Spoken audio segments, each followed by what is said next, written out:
سلام. در قسمت ششم سفرنامه سریلانکا میرم به نورایلیا، مرتفع ترین شهر سریلانکا. اینجا ایستگاه قطار شهر الاست. از الا به نورایلیا حدود 60 کیلومتری راه است که تقریباً با قطار 3 ساعت طول میکشه. مسیر ریلی الا به نورایلیا یکی از زیباترین مسیرهای ریلی جهانه و تا چشم کار میکنه باغات چای و کوهستان‌های سرسبز رو در اطراف میبینید.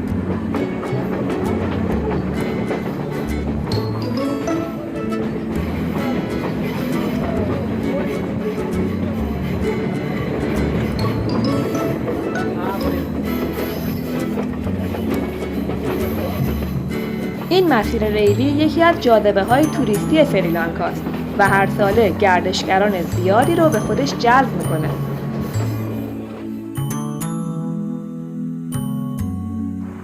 جالب این که نه فقط خارجی ها که خود مردم سریلانکا هم طالب سفر با این قطار هستند.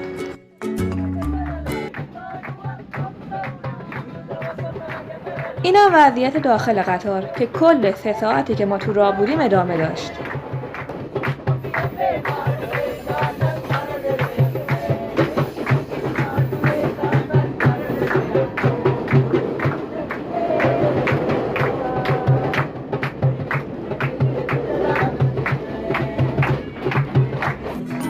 قطار راحت ترین روش سفر در سریلانکا است. خط ریلی تقریباً همه جای سریلانکا رو پوشش داده. قیمت بلیط قطار ارزونه و میتونید با خیال راحت روی صندلیتون تکیه بدید و از مناظر زیبای اطراف لذت ببرید. اگرم فکری به حال توشه راهتون نکردین نگران نباشید. در طول راه فروشنده‌های دوره‌گرد میان داخل قطار و انواع اسنک و نوشیدنی میفروشن. بعد از حدود 3 ساعت رسیدم به نورایلیا. نورایلیا در ارتفاع 1800 متری از سطح دریا قرار داره و مرتفع ترین و خنک‌ترین شهر سریلانکا حساب میشه.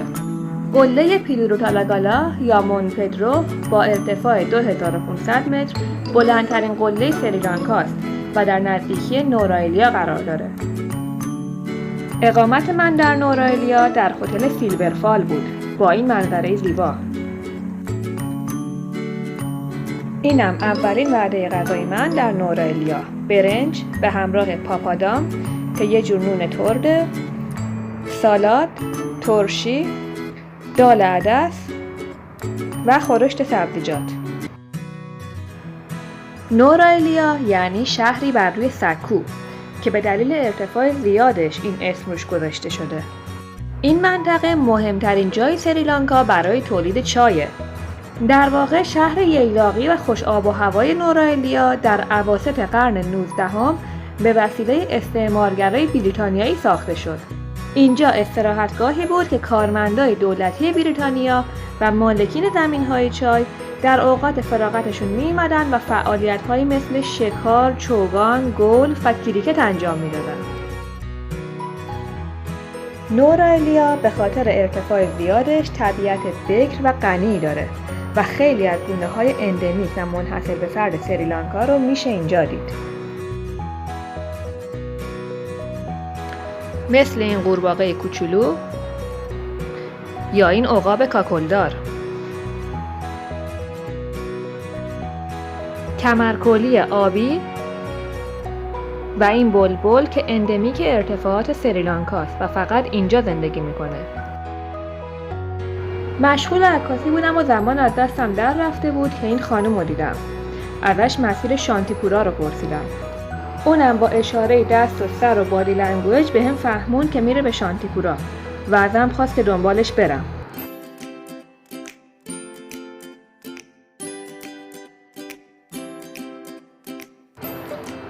شانتیپورا مرتفع ترین روستای سریلانکاست و در ارتفاع 2230 متری از سطح دریا قرار داره. این روستا تقریباً 60 سال پیش به وسیله شهردار نورایلیا بازسازی شد. بیشتر جمعیت شانتیپورا تامیل‌های اصالتاً هندی هستند که در زمان استعمار انگلیس برای کار در صنعت چای از هند به سریلانکا کوچانده شدند.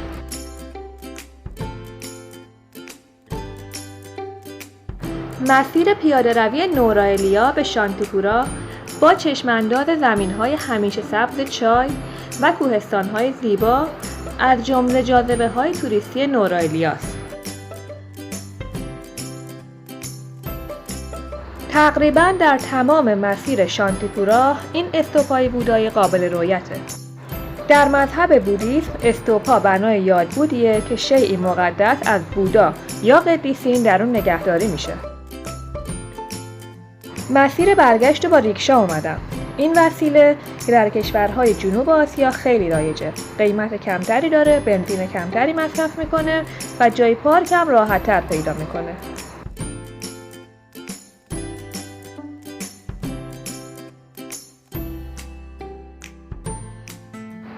صبح روز بعد اول رفتم بازار محلی نورایلیا. انواع مختلف موز، نارگیل و البته آریکونات. آریکونات یا فوفل میوه‌ای که در جنوب آسیا لای برگ میپیچن و میجوان و خاصیت نشه‌آور داره. بعد از گشت گذار در بازار محلی نورایلیا رفتم به زادگاه چای سریلانکا. کمپانی چای پدرو. در اوایل دهه 1880 میلادی جیمز تیلور انگلیسی تعدادی بوته چای در این منطقه کاشت و کم کم اونو گسترش داد. اوایل مردم سریلانکا حاضر به کار برای مستعمرین نبودند. پس انگلیسی‌ها مجبور شدند تعدادی کارگر از ایالت تامیلنادوی هند به سریلانکا وارد کنند. از اونجایی که مذهب بیشتر تامیل‌ها هندویسمه، در مناطق چای سریلانکا معبد هندو زیاد دیده میشه. برعکس بودیسم که در اون مفهوم خدا وجود نداره، در هندویسم 33 میلیون خدای مختلف شناخته شده. معابد هندو هم شکل‌های مختلفی دارن. بعضیا بزرگ و پرطمطراقن و بعضیا هم ساده و خودمونی. مثلا این یه معبد شیواست. شیوا خدای مرگ و زندگی دوباره در آیین هندوه. اینم معبدیه که داخل یه تاقچه درست شده. مستعمرین انگلیسی فقط چای و قطار رو به سریلانکا وارد نکردن. ورزش کریکت هم به وسیله انگلیسی‌ها به سریلانکا معرفی شد و کم کم تبدیل شد به محبوب ترین ورزش در این کشور.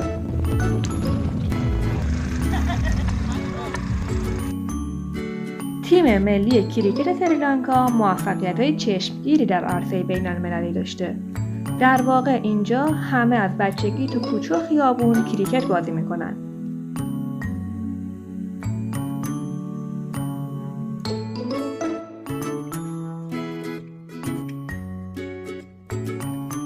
خیلی ممنون که با من همراه بودید.